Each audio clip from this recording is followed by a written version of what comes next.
I don't even know how to start this. I've been sitting here, staring at the blinking cursor, my hands shaking. Do I say it out loud? Do I risk everything by putting this into words? But I have to.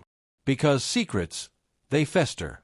They rot you from the inside until there's nothing left but the weight of the lie pressing down on your chest, making it impossible to breathe.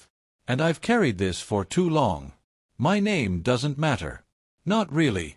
Because after I tell this, I won't be the same person anymore. I had a secret love affair with my older brother. I know what you're thinking.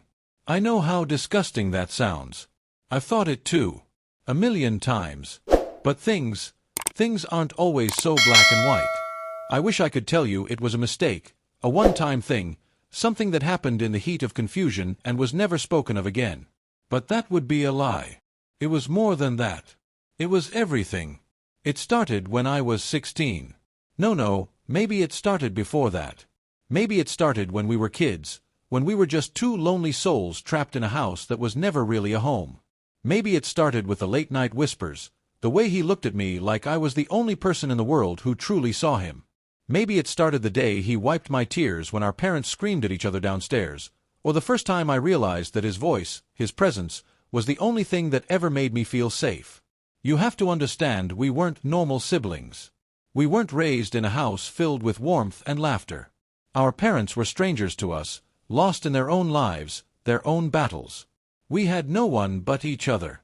And when that's all you have, the lines, they blur.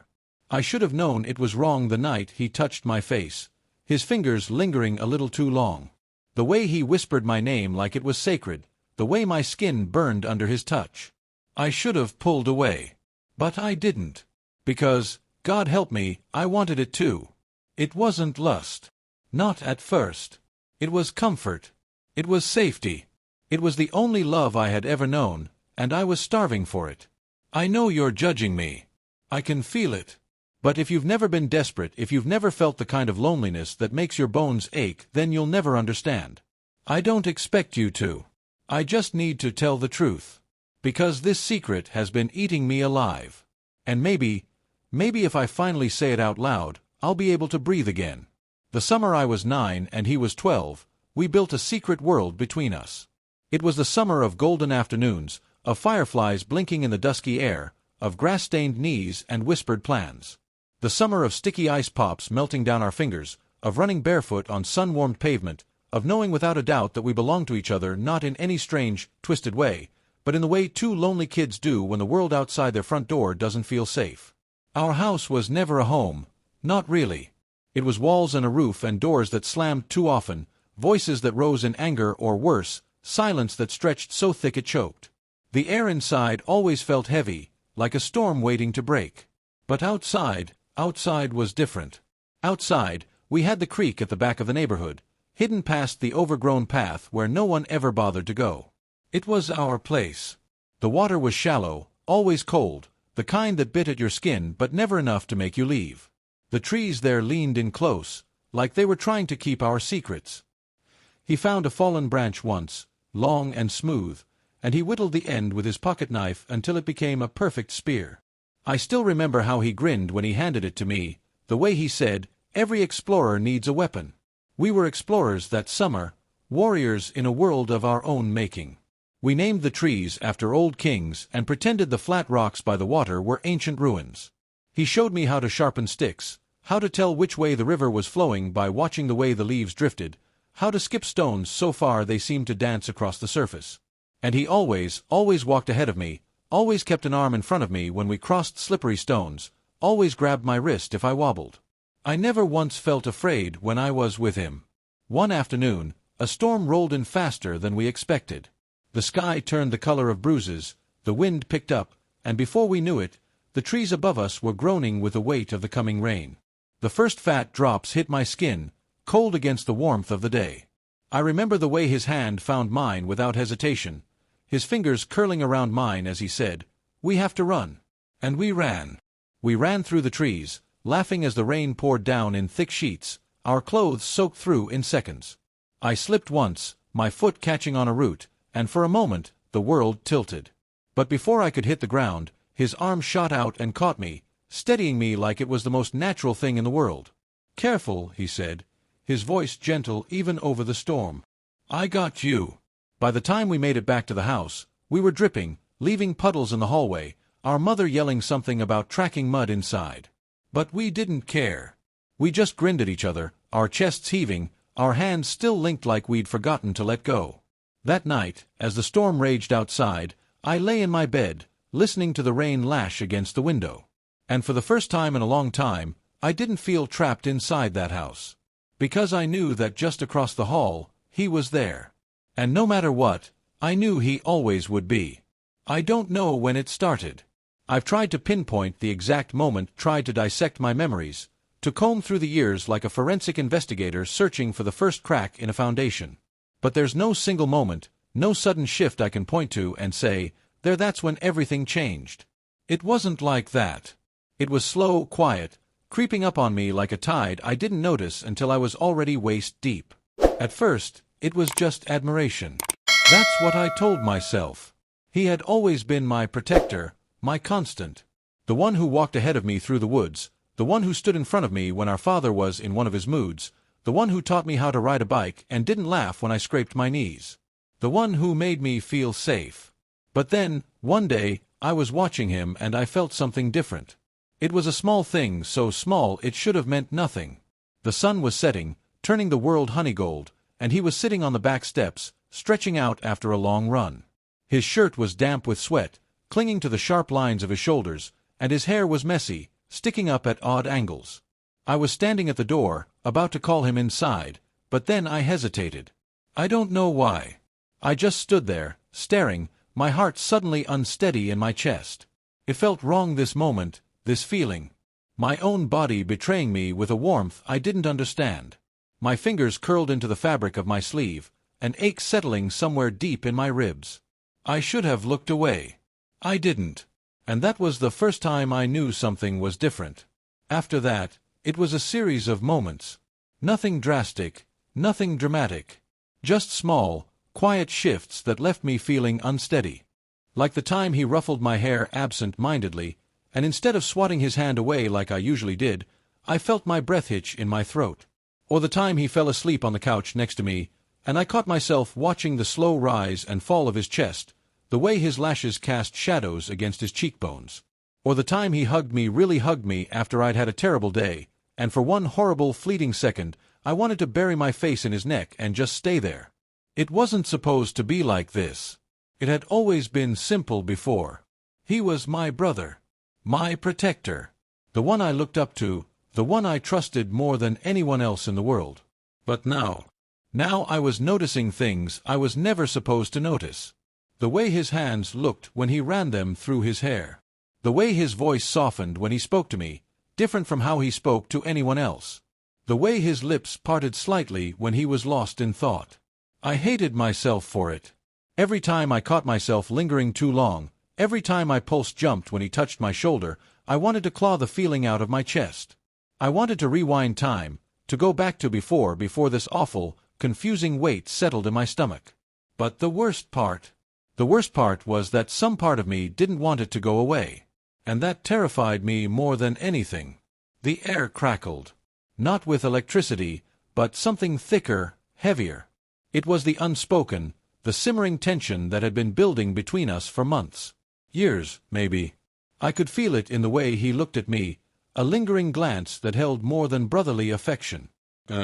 I knew I was reflecting it back. God, I hated myself for it. He was my brother. Older, wiser, the one who'd always protected me. But lately, the protection felt different. It felt possessive. And I, like a moth to a flame, was drawn to it. We were alone in the house. Mom and Dad were at some conference, a rare weekend away. The silence should have been comforting, but it was deafening. Every creak of the floorboards, every rustle of leaves outside the window, sounded like a heartbeat, thrumming in my ears. He was in the living room, supposedly reading, but I could feel his eyes on me, even through the closed door of my bedroom. I'd been trying to distract myself, anything to quiet the chaos in my head. Music, a book, even just staring at the ceiling. But nothing worked. All I could think about was him. His smile, The way his hand brushed mine when he'd helped me with my homework, the sound of his laughter echoing through the house. These memories, once so innocent, now twisted into something else. I knew I should stay in my room. I knew I should avoid him. But my feet seemed to have a will of their own. I told myself I was just going to get a glass of water, but I knew I was lying. I walked down the stairs, each step echoing in the silence, each one a step closer to the precipice. He looked up as I entered the living room. His eyes, usually so warm and playful, were dark, intense. He closed his book, the sound sharp in the quiet. He didn't say anything, just looked at me, and I knew. He knew too. The air thickened, making it hard to breathe. My heart hammered against my ribs, a frantic drumbeat against the silence. I wanted to run. I wanted to scream. I wanted to disappear.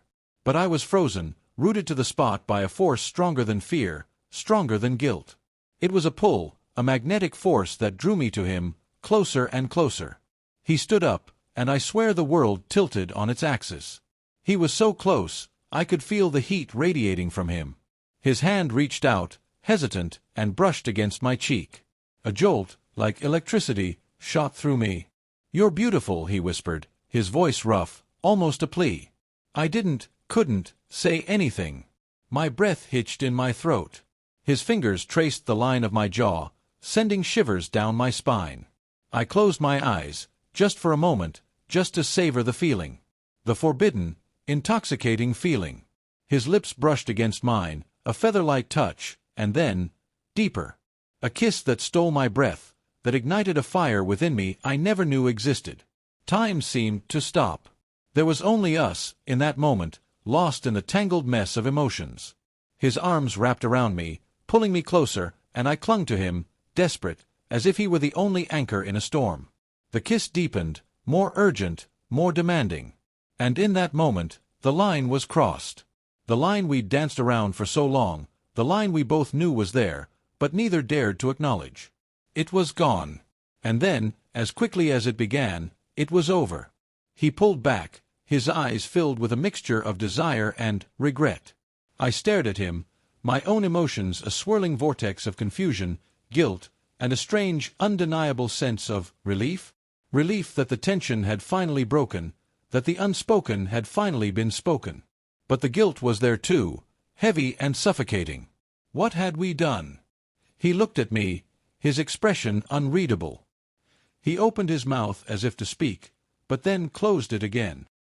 He turned away, running a hand through his hair, his movements agitated. The silence returned, but it was different now. It was thick with unspoken words, with the weight of what had just happened. I wanted to say something, anything, but I couldn't find my voice.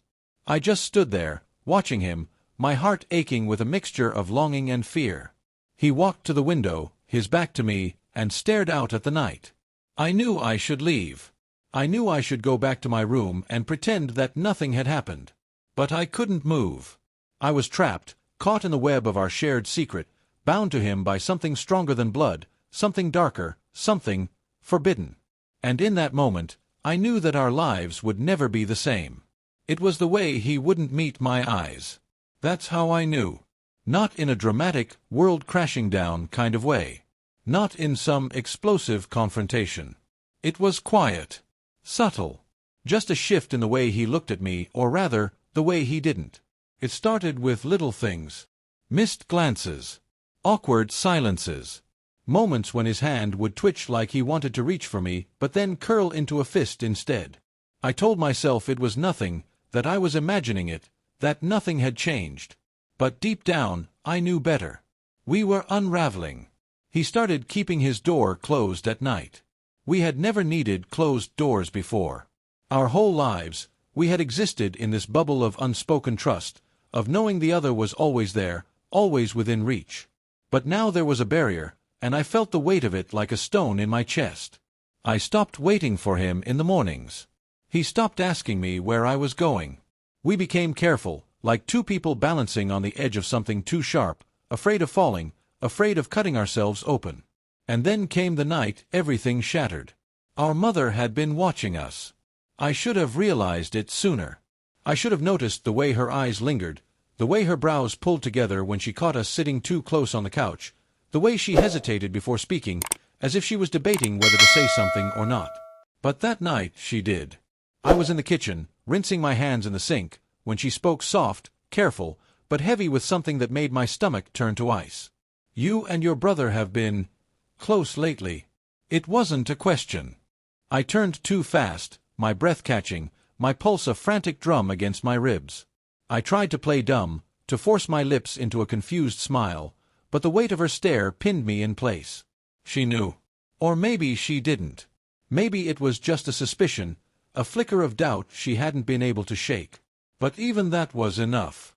Enough to make the walls close in, enough to make my hands tremble as I dried them on a dish towel, enough to make my chest ache with something I couldn't name.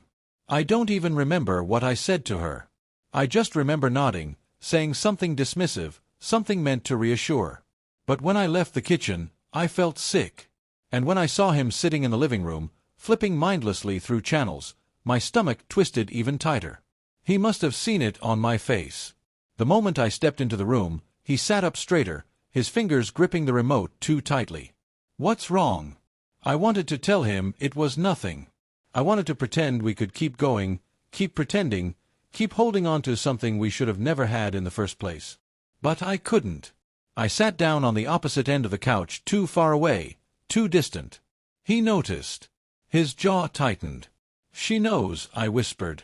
His whole body went still. It was the first time I had seen real fear in his eyes. I expected him to argue, to say I was wrong, that she didn't really know, that we were safe. But he didn't. He just exhaled, long and slow, and ran a hand down his face like he had been waiting for this moment, like he had known it was coming. And maybe he had. "We have to stop," I said. It physically hurt to say it.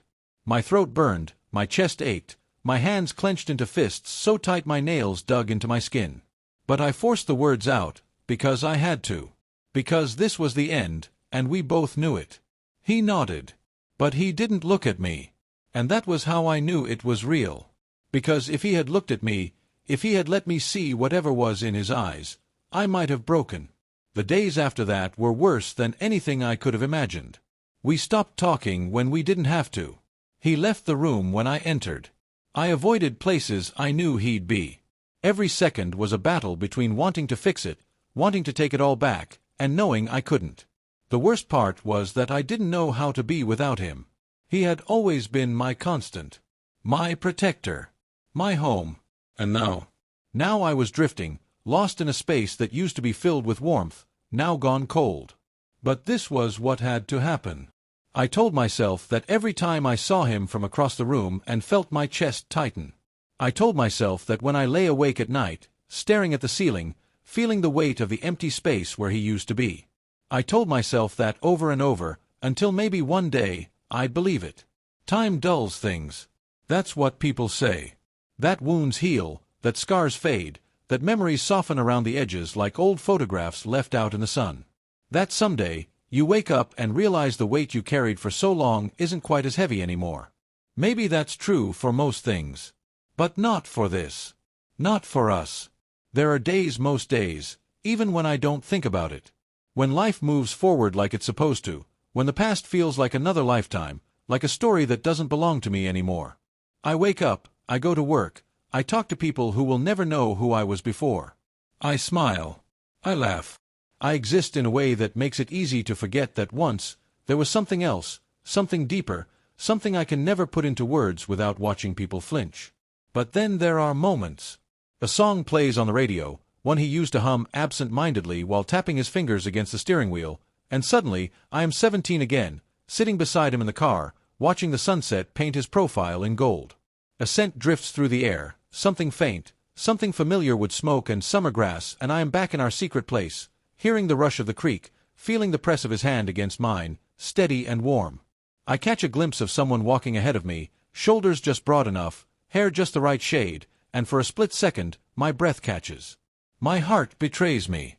And then reality crashes down, because it's never him. It hasn't been him in a long time. We are strangers now. I don't know if that was the right thing, or the only thing. I don't know if there was another way this could have ended, if we could have walked a different path, one that didn't leave so much silence in its wake. What I do know is that we made the choice. We let go. And I have spent years trying to make peace with that. There is no rewriting the past. No undoing the nights I lay awake, replaying every moment, every glance, every mistake that led us here. No changing the fact that what we had, whatever it was, however you choose to name it, was never meant to last. But does that mean it wasn't real? I used to think so. I used to tell myself that if something ends, if something must be buried and forgotten, then it must have been wrong from the start. That it must have been some fever dream, some illusion. But now, I'm not so sure. Because I still remember. And if something was never real, then why does it still ache? I don't talk about him. Not to anyone. He is a ghost in my life, a shadow that lingers at the edges of things, never spoken aloud. And I think that's for the best. Some stories are not meant to be told. Some truths are meant to be carried alone. But sometimes, late at night, when the world is quiet and I can let myself remember without consequence, I wonder if he ever thinks about it too. If he ever turns his head at the sound of familiar laughter. If he ever dreams of running through the rain, of whispered secrets beneath the trees, of hands that once knew each other too well. I wonder if he misses me. And maybe, just maybe, that is the cruelest thing of all. Because even after everything, even after all these years, I still miss him. And I don't think I will ever stop.